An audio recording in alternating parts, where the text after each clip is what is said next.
All right, guys, today's episode, Ducks Hockey and More, is going to be about Vancouver and their GM Rutherford and some of the things he's been talking about and what this Vancouver situation's all about. Wow.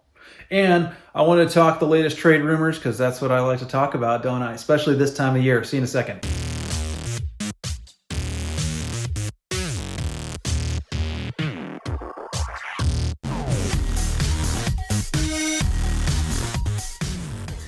Okay, so hey, let's just jump right into the trade rumor updates, if you will, on what I've heard and read and that kind of thing as of late. I'm going to be doing trade rumor videos left and right as we get closer to the trade deadline because talk is heating up and players' names and teams thrown out there that are like, wow, are just it's going nuts right now, and it's just going to get crazier as we get closer and closer. So let's just jump right into it. The latest news: Jacob Chychrun, Jacob Chychrun of the Arizona Coyotes, the defenseman. He is the biggest player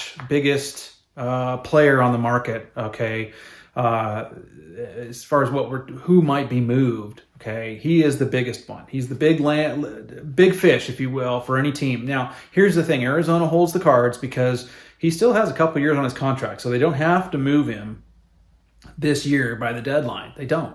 They can say, nope, don't like anything you guys are offering. We're holding on to him. So they hold the cards. I have a feeling, though, they're going to pull the trigger and do something because I know there's a lot of teams looking for a Jacob Chychrun. The latest one is Boston. The Boston Bruins. Can you imagine Chychrun going to Boston, playing next to Charlie McAvoy, I should say. You've got if you already got McAvoy, you've got Hampus Lindholm. Add a Chychrun to the blue line, to their already star-studded offensive prowess, and the Bruins are unstoppable. I mean, their record is unbelievable. They're blowing up teams. I mean, recently they lost to Seattle, which was great for Seattle to go into Boston and get a win, but that hasn't stopped Boston. They're going to keep rolling. They're hands down the favorite to win the Cup this year the way they're playing. And I think the feeling in Boston right now is going all in. Let's go get the Cup. This is the year.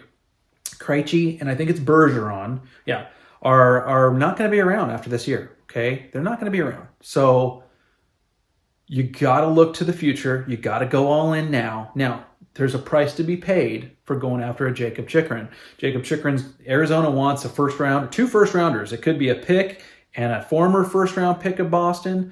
Either way, Boston's going to have to give up their 23 first rounder plus a really high draft pick, a first round draft pick, plus probably some more. So they're going to have to give up a lot to go out and get a Jacob Chychrun. So the question really becomes, is that something that Boston is willing to do? That's a high price to pay. Are they willing to do it? Chychrun could be the dagger on everybody's side as Boston just rolls through everybody, having somebody like that back on the blue line. But is it worth it? Looking towards the future, and you always want to make sure you're looking to the future. I think it's a delicate balance that teams have to go through, but they're going to have to dump some cap space too to get him. Chychrun doesn't have a huge contract. I think it's $4.6 million or something like that, but they're going to have to give up probably Craig Smith, and there was another name mentioned. Mike Riley was the other one. They might be included in a package deal, a big move of a couple of players, a draft pick, a prospect, a lot of stuff going Arizona's way to land a Jacob Chychrun. And some of that cap space is going to go to Arizona as well so that they can make room for him. So anyways, interesting stuff to see him in a Bees uniform. That would be crazy. Chychrun's also been linked to the LA Kings, which is another front runner for Jacob Chychrun. Edmonton Oilers, even the Ducks have been rumored to be interested in Jacob Chychrun. They're the only ones that are kind of the wild card one because the Ducks are in no position playoff-wise, and I know Chychrun wants to play for a contender. But he is young, so maybe we can entice him to come to the Ducks and make us a contender year after year, right? Ryan O'Reilly of the St. Louis Blues. He and Vladimir Tarasenko are both on the IR, which doesn't help them as far as their value to be moved by the trade deadline. But the Toronto Maple Leafs are rumored to be very interested in a Ryan O'Reilly. I believe the Colorado Avalanche would also be a good fit for them. But the Leafs are one of the ones in on the Ryan O'Reilly bid. If they end up moving O'Reilly, he's got to get back on the ice, start playing, and look good so that his value gets back to where it needs to be. Boston, going back to Boston again, they're also linked to Luke Schenn of Vancouver, another defenseman. So I think Boston's looking to add some blue line presence. Klingberg of the Anaheim Ducks. This is a new team for Klingberg in the Klingberg sweepstakes, the Seattle Kraken. The Seattle Kraken apparently are rumored to be interested in possibly adding a Klingberg to their blue line. Now, the Ducks and Verbeek, right now, they're asking for a first rounder. They want a first rounder for Klingberg at least, minimum. I think that there's a lot of talk about that might be a little bit high for John, considering the numbers aren't that great this year. I personally, if I'm a team looking to add Klingberg, I go, well, I've seen what he can do, regardless of what he's doing with Anaheim. I still want to go all in on this guy for, like, if they want a first rounder, give it to him. So I hope we get a first rounder. I'd really hate to see us lose Klingberg before at the trade deadline and not get a first rounder for him. I really would. That would suck. But it's still kind of early, so hopefully getting a first rounder is in the cards, and maybe Klingberg can continue to step it up like he has and increase his value. Sean Monahan of Montreal. He's been linked to a couple of different teams. Now he's been linked to the Colorado Avalanche. Avalanche are looking to add some depth scoring at the center position. So Ryan O'Reilly's name's been out there for the Avs, Bo Horvat, and now Sean Monahan. So interesting. We'll see what happens with that. And then I've talked about it in previous trade rumor videos. Patrick Kane, he will be on the move for sure. Right now, New York Rangers they seem to be the one team that I keep hearing over and over again. So I think that they're leading the pack when it comes to Patrick Kane, but you never know. But I think New York might be where he ends up playing. And keep in mind, too, folks, that New York Rangers, they have 2 first-rounders in this upcoming draft. So they've got that first-round pick to go to Chicago. That pulls a lot of weight. So we'll see. New York's got 2 first-rounders. They're trying to get Kane. At least that's what we're hearing. Yeah, there you go. So that's about it on that end. I wanted to talk about Vancouver real quick. Not going too crazy, but Vancouver and the chaos that's going on up there in British Columbia. GM Rutherford, their GM. Rutherford has kind of come out and said, look, I came into this situation. I wanted to fix the salary cap issues we have and get rid of some of these dumb contracts that are plugging the team. And then he said recently that he's like, I haven't done that. I haven't done that yet. I'm kind of failing at doing what I came in here to do initially. It's like, whoa. So admitting that, right? So interesting stuff, considering there's an internal investigation going on to the Tanner Pearson injury and how it went from, 4 to 6 weeks to now he's out for the year, potential, for a hand injury or something like that. Very, very interesting. Okay.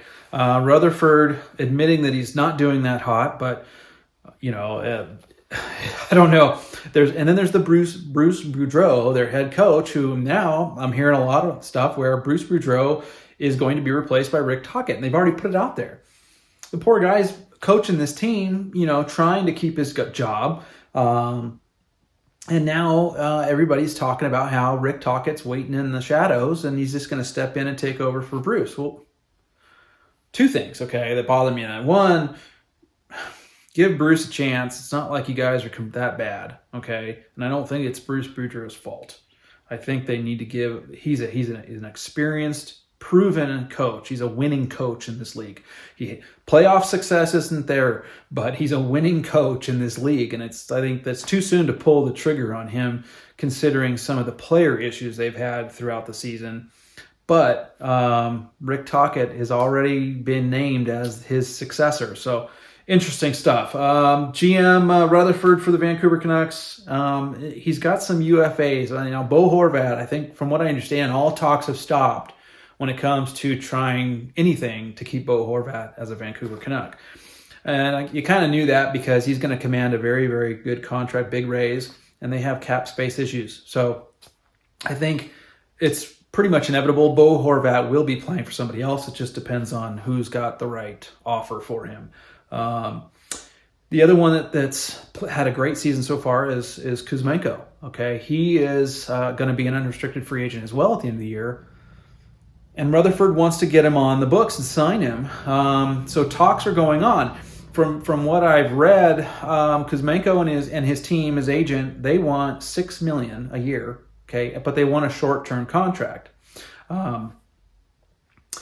which is fair. That way, you're not locked into the same city for several years or whatever. And so I have a feeling they're looking for a 2 or 3 year deal worth $6 million a year. Well, that's a pretty good price for a guy that's just now having a really good season. I mean, he is having a good year, but $6 million, it's pretty steep. It's pretty steep. So I have a feeling Rutherford's not going to be able to get that one done, and Kuzmenko is going to be dealt, and he'll be playing for somebody else come the end of the year, and then he'll have to figure out, is he going to sign with that team he got dealt to or go somewhere else in free agency. I've mentioned it before. Kuzmenko would be a good addition to the Anaheim Ducks. The thing about him is this is just this 1 year. He's had such a great year. Can he do it consistently? That's the trick. But if he's only looking for a short-term deal, that's okay. 2-3 years, you see what he can do. I just think the price is a little steep. The other thing I read too is that the Rutherford in Vancouver has talked about how he's not calling it a rebuild. He's calling it a reboot. Is that right? Did I write that down right? A reboot? No, a retool. I'm sorry. So it's not a rebuild, okay, which is what he needs to do. It's a retool. So Vancouver has a tough time just going, hey, look, we need to rebuild this team. He's talked about it too in this article I read, where he's not looking to go out and acquire a bunch of draft picks like the Anaheim Ducks, for example, are doing right now. He would rather get some entry-level contract players that are paid pretty low, okay, that need a fresh start. Teams are willing to give up, and he can take them on at a lower price and see if they gel with the Vancouver Canucks, and then mold them and help them along type thing. So he's more interested, and he straight out came out and said it, with entry-level contract type players, younger guys that he'd like to bring in and see if he can develop them through the Vancouver system. Interesting that, he's not thinking I need to stockpile some draft picks and pick up a lot of good stars, you know what I mean? That's something the Anaheim Ducks have done very well over the years, and it's going to start paying dividends here really soon as we start to bring these guys up. So yeah, looking forward to that. So look, wrapping this up, Vancouver's Rutherford needs to figure out his shit, right? This whole internal investigation into the Pearson injury, I think it's leaving a bad taste in the current roster and the current players' mouths. And I think as a player on another team, it's like, would you want to play in Vancouver knowing all the crazy stuff that's going on? So I think Rutherford's on the hot seat. Boudreau's obviously been on the hot seat all year. And it looks like Rick Tocchet, from all the things I'm reading and hearing, is going to be his successor. And they just need to get their crap together. They really do. Vancouver fans they're a proud bunch, and they want their team to succeed. But Rutherford's not getting them there. And so I think they need to go into not just a retool, but a rebuild. And I don't know if they have to go to the lengths the Anaheim Ducks have, for example, but they definitely need to rebuild around a new core. Let's get rid of some of that old core and like start rebuilding it, from a new set of core. Now, Pettersson's also been rumored that he may want out, but that may not happen, and that may not be true. But either way, Vancouver's got some issues. They need to figure them out. Hey guys, thanks for watching. Go down, subscribe, smash the like button, comment below. Tell me what you think. Do you agree with me about Vancouver and some of these things that Rutherford's saying? Do you have your own stuff to say? Let me know down below in the comments. Love hearing that stuff, and I will respond. And don't forget to subscribe. I'm going to blow this channel up, baby. We're going to blow it up. Okay? Hey, thanks for watching. Check out these other trade rumor playlists and other things that I've got up here on both sides. Check those out. See you next time, guys.